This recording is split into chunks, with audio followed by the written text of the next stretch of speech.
Who could that be knocking at the door? Perhaps it's a charity organisation. Maybe someone asking me if I've got time to spare to hear about the Lord. Or maybe, just maybe, it's a rapist. Unfortunately, for the poor girl of this story, it indeed was a rapist. Isn't it funny that people you know, or people you pass every single day of your life, could easily be a murderer, a rapist, and you wouldn't even know? So before you go answering the door willy-nilly, thinking it's just another salesman, I'd think twice. Anyway, I digress. I have another true horror story for you guys.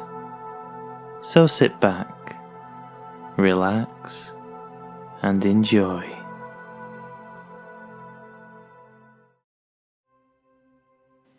When I was 14, I would spend the summer holidays away from school at home. In the small village I lived in, this meant I mainly spent my days on my own while my parents worked, watching TV and playing The Sims. My parents were generally out of the house from 8 AM until 5 PM.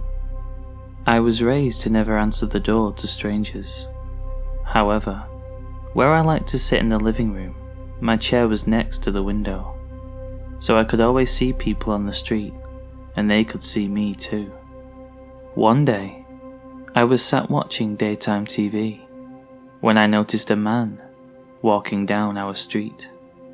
As our street is a dead end, I normally recognize everyone who walks down it, but I had certainly never seen him before. He was tall, thin, and unshaven. He was wearing a hooded jumper with the hood up and sleeves rolled up, revealing tattoos on his arms. He was carrying a large duffel bag and looking closely at each house as he passed. As I was sat watching him, I was clearly in full view of him. He started to pass our house, and when he saw me, he smiled and turned to come up our short drive. He came up to our front door and knocked.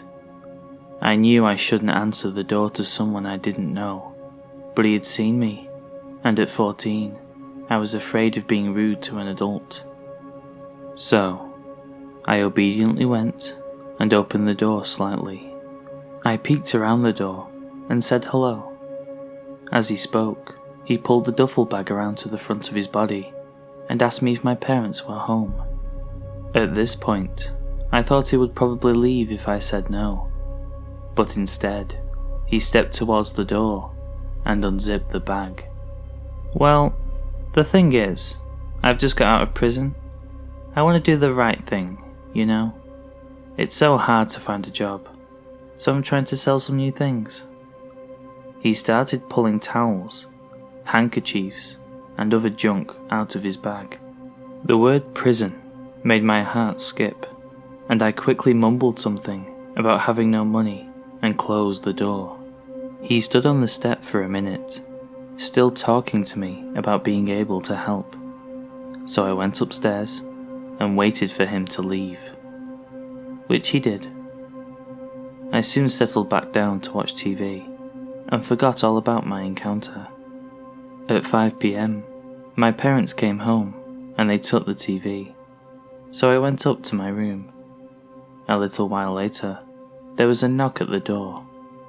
I came onto the landing and peered down as my mum answered. 2 police officers were stood on the step. They asked if anyone had called at our house that day. My mum said no one had, and that was when I remembered my visitor from earlier. I came down the stairs and said that actually someone had called. Seeing I was young, the 2 police officers asked to come inside and talk to me. They asked me to describe the man and the conversation I had with him. They seemed really worried and kept telling me not to worry and to be honest about what happened. Once I had told them what had happened, they asked to speak to my parents on their own, and then they thanked me and left. I was straight on at my parents, asking what was going on. My mum explained that a few minutes after the guy had come to our house, he had gone to another girl's house. She was in the shower and hadn't answered the door when he knocked.